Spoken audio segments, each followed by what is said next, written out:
My partner and I just bought our very first home in 2024, and in this video, I'm going to be sharing the exact steps we took to purchase our first home. And stick around to the end because I'm going to be sharing the exact numbers, what we bought our home for, what our down payment was, and all the little details and numbers in between. Hey fam, welcome back to the Debt-Free Millennials channel. I'm your host, Justine. On this channel, we talk about not only all the ways to crush debt, but also to achieve financial confidence so you can hit financial goals such as buying your first home. And in this market, it has been insane. So I just wanna hop into our steps. Thank you so much to today's sponsor, Taylor Brands, the ultimate business builder. Let's go ahead and hop into the video. The first step is we requested a pre-approval letter from our lender. Your pre-approved amount to get a mortgage or a loan essentially is dependent on several different factors. And I found from the Consumer Financial Protection Bureau, those factors include things like any existing income, assets, debt, and your credit history. So if your pre-approval letter determines the amount that you can actually borrow in order to purchase your home, then it's really important that you pay attention to things like paying down debt and building up a really healthy credit history. This is why I'm so thankful that Kyle and I spent the time early in our marriage to address things like our student loan debt, address things like responsible, healthy credit card usage, and really building up our credit history in a way that served us to get a great approval amount for our mortgage. And I took the time to really build my business legitimately so that my business and the profits that I made off of my business could fuel things like my down payment and purchasing our first home, which is why I'm so thankful for today's sponsor, Taylor Brands. So if you've ever thought about building a business from scratch, you've probably been a little overwhelmed with all of the things that you have to do. It's not like you can just hop online and start building out your services and have people actually buy your products. There's so much more to it than that. Think about it, from forming a legitimate business to building a website, adding logos or merch. There's a lot, but luckily Taylor Brands has you covered. Instead of DIYing, Taylor Brands can help you form an LLC. This is the essential part to legitimately making your business legal and operational. So instead of piecemealing these things like getting a registered agent or a lawyer, Taylor Brands has a very easy to use form that you can go step by step online to figure out exactly how to form your LLC. Plus it saves you time. Time is so essential when you're first starting a business because you just want to get up and running fast, and Taylor Brands can help save you tons of time. Plus you can tap into the power of AI. Using their AI powered generated tools, you can actually form a lot of those designs much quicker than you could doing it yourself. Plus Taylor Brands helps you with business licenses, EINs, trademarks, and more. If you are serious about forming that business and really putting that dream into reality and actually doing this thing, then click on the link below for 35% off your LLC formation with Taylor Brands. Thank you so much to Taylor Brands for sponsoring this video. Now back into the steps. Number 2, hired a realtor. We hired a realtor. We actually conducted interviews with 3 different realtors before landing on the person that we ultimately worked with. I find just having 3 options narrows it down so you're not having 10 interviews, but you're also not just going with that first realtor that you speak with. So ask them questions about how they work with buyers, what is their experience, especially with working with first-time homeowners, getting a feel for how they operate. And then ultimately we ended up signing a buyer's agreement with this particular realtor saying that we were going to work with them exclusively, and if not, then we could cancel the contract completely. The next step that we took is we shopped mortgage rates. This is essential because even though you get the pre-approval letter in the beginning for the loan amount, you really want to shop those interest rates from a variety of different sources. So we ended up using a mortgage broker. A mortgage broker is a third-party entity who can shop rates on your behalf from various banks and present you with the options. Plus, we also shopped mortgage rates from 2 banks that we currently work with to see what our options were from there. All of these options and all of these lenders that we were shopping rates with gave us the opportunity to buy down the interest rate. So you're presented with your flat interest rate where you don't have to pay any additional fees, like this is the interest rate, or you have the option to buy down your interest rate. So this simply means if you wanted to go from 8% to 6% interest, then you would have to pay a fee up front. Generally, this fee is paid during the closing costs, during the closing part of the process, and then you get a lower monthly mortgage payment. I want to show you this table of what that looks like of what one lender presented to us. So they gave us a couple of different options. I'm going to give you three. In each scenario, the down payment amount was 20%. This is the amount that we had to put down in order to buy down the interest rate. Not sure what it would have been like if you were to put down less than 20%, but this is what we were presented with. So 7%, there was no fee to get this interest rate. This is what we were approved for. The monthly mortgage payment in this scenario was $4,204.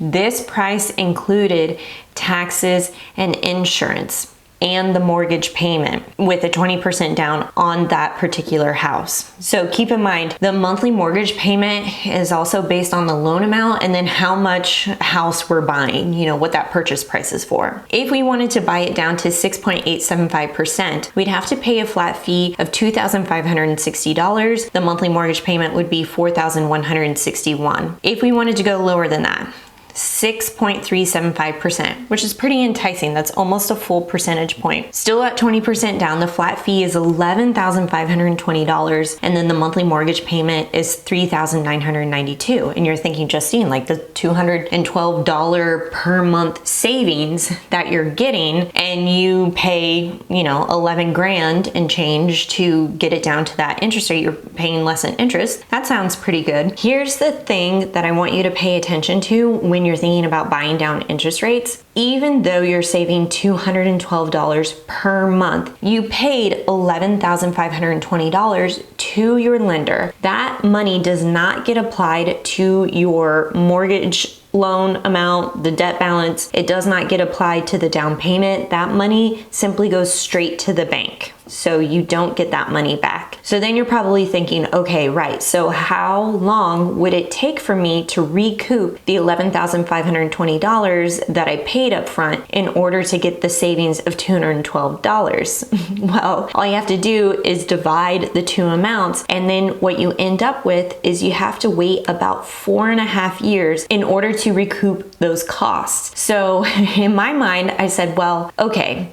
if it's gonna take me 4.5 years to recoup $11,520, what if we just kept it the flat interest rate and then instead use that $11,000 somewhere else? Maybe we wanna redo the kitchen. Maybe we need to actually fill out this house with some furniture. This to Kyle and I was more important than buying down the interest rate. Number 4, the realtor created a contract with terms for us to review and sign. So when we found our house, or actually we did end up putting offers on several homes before we found this one, we would typically get on the phone with the realtor and say, hey, we want to put an offer on this, and then we would go over exactly what we wanted to put in as the offer. Were we adding any contingencies or an escalation clause? What was the earnest money amount? The realtor would put together the contract for us to review and then electronically sign, and then she would go ahead and push it over to the selling listing agent and present that to the sellers. Number 6,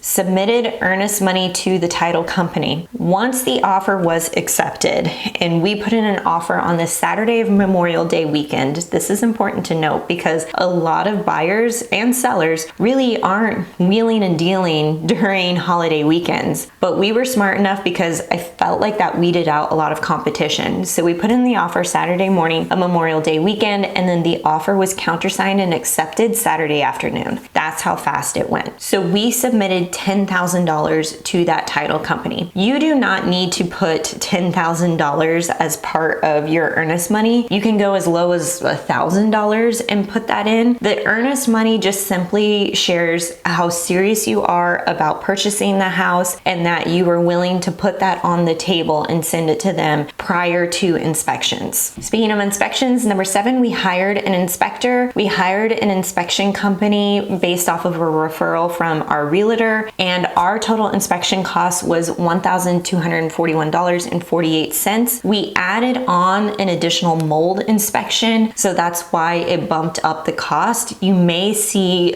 inspection prices a lot lower than what we paid. This is what we paid though. We received information on our appliances, a water heater, AC and furnace, radon levels. We also looked at the roof and other structural parts of the house. Number 8, we submitted a formal mortgage application to our lender. So we had all of those mortgage rate options presented to us. Now we needed to select a bank that we were going to work with. Once we selected that bank, we ended up officially putting our application into the system, and we worked with a loan officer in order to make that happen, including uploading and verifying documents for sources of income and where the down payment money was coming from. Number 9, we ordered an appraisal through the lender. The loan officer was really telling us, hey, this is the next step. So we ordered the appraisal through the lender for $575. To be honest, we thought this was pretty pointless because the appraisal came back as, hey, what you are buying this for is what the home is actually valued at. We're like, well, no duh. But I had a lot of heat from people on Instagram saying, well, actually, I had my home appraised for less than what we were going to buy it for, so we could go back and negotiate it. And we've heard horror stories and all this stuff. I'm sure it's happened to many. It did not happen to us. I feel like this system is going to be taken over by AI eventually. I hope so, because I thought paying $575 just to have somebody say, yep, it really is worth what you're paying for was kind of pointless. Number 10, we secured homeowners insurance. We had to secure homeowners insurance prior to closing. So what we ended up doing is, this felt very rushed, but we quickly shopped and we ultimately ended up going with the same insurance company that we use for our car. The total annual homeowners insurance premium that we paid was $1,627, which means we'd have to be saving around $136 per month for homeowners insurance and when it comes due next year. Now keep in mind, as we are securing documents and paying for services such as homeowners insurance and the appraisal and the inspection, other people involved in this home buying process with us were doing things. So the lender and the title company people were working together. The realtor was working with the title company to make sure that everything was in order and aligned for our closing date. Our closing date was actually really fast. So we ended up getting that offer accepted the Saturday of Memorial Day weekend. I think that's like May 28th. And we closed on June 20th. So less than 30 days to close, which was fantastic for us because we were coming from a rental, from an apartment, and we're like, we're ready to get in. And the sellers were actually moving out of state and they had already bought their house. And so they were ready to get out. It was like a match made in heaven. And number 11, the final step was we submitted the final cash to close. Cash to close included the rest of the down payment and the closing cost, everything together. So if you've stuck with me this far in the video, I know it was a lot of steps. I want to share with you the exact numbers of what it took to buy our first house. Okay, so let's go over the mortgage terms first. The purchase price of this home is $640,000. We put 20% down in down payment, so that was $128,000. So the loan amount that we needed to borrow from the bank was $512,000 at 7% interest, which meant our mortgage payment is $3,406.35. Now, you'll notice back when I gave you the option of the different mortgage rates and buying down rates, and it was $4,200, that was including homeowners insurance and property taxes. So what that is that money goes into an escrow account. Escrow is like a special holding account. I don't want to say savings account because you're not earning interest on this money at all. But it's a special holding account in which is lumped, that money is lumped in with your mortgage payment. It gets pulled off and set into escrow. And then when property taxes and homeowners insurance are due, it's pulled out, taken out, and then it's paid for. We opted out of that. We waived escrow because we want to put that money into a high yield savings account that's currently earning more than 4% so that we can earn interest on that very large amount of money. Property taxes in Kansas City on the Kansas side are high.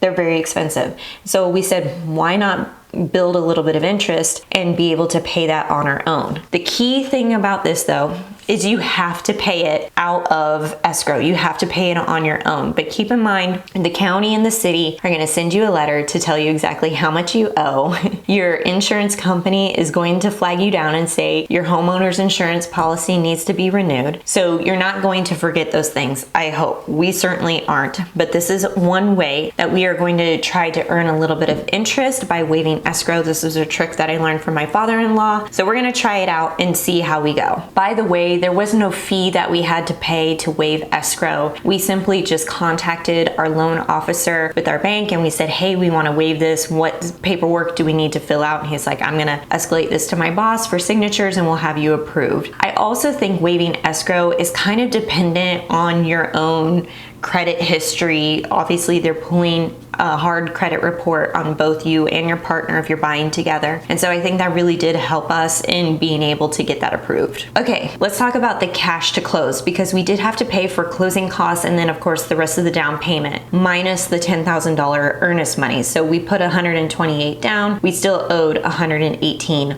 plus the closing costs. So we actually did a wire transfer. If you've been following my channel, you know most of our down payment money was held in Ally Bank. This is an online bank, so I was not able to write a cashier's check with Ally. What I did instead is I did a wire transfer to the title company. All of this money, the down payment money, the closing costs, goes to the title company, not your bank, not your mortgage. Want to make that clear because I was a little confused about that too. The wire transfer was $20 that I paid to Ally Bank, and then I submitted the rest of that total cash to close. The total cash to close was actually $119,361.63. That included $9,381.11 in closing costs. Closing costs ranged from a settlement fee from the title company to prepaid interest on our mortgage to recording fees, the deed, to HOA dues, because we do now live in an HOA, which is awesome. If you're a homeowner, is there anything that you would add to this step-by-step process that I'm missing that you found was essential in order to buy your first home? And if you're a home buyer and you're shopping in this market or getting close to getting to that point, what questions do you have? Let me know in the comments and I'll try to help as much as possible. This was honestly my first experience really going through this from start to finish. I felt like I learned a lot, but there was still so many moving parts that it was kind of hard to keep up with. But I think we really got into an amazing house and overall the process went very smoothly, and I can't believe how fast everything went. By the time that we started shopping for homes and to the time we actually took possession was a total of about 2 months. So it did really actually go by fast, even though in the moment it felt like it was taking forever. Thank you again to Taylor Brands for sponsoring this video. Again, if you are like, I want to do this, I want to be a legitimate business owner so I can also afford my own house or other big financial goals, check out the link in the description box below for 35% off your LLC formation. Thank you so much, Taylor Brands, for sponsoring this video. If you are into home buying or want to learn more, I plan to do more videos like this, so please like and subscribe, and we'll catch you in the next video.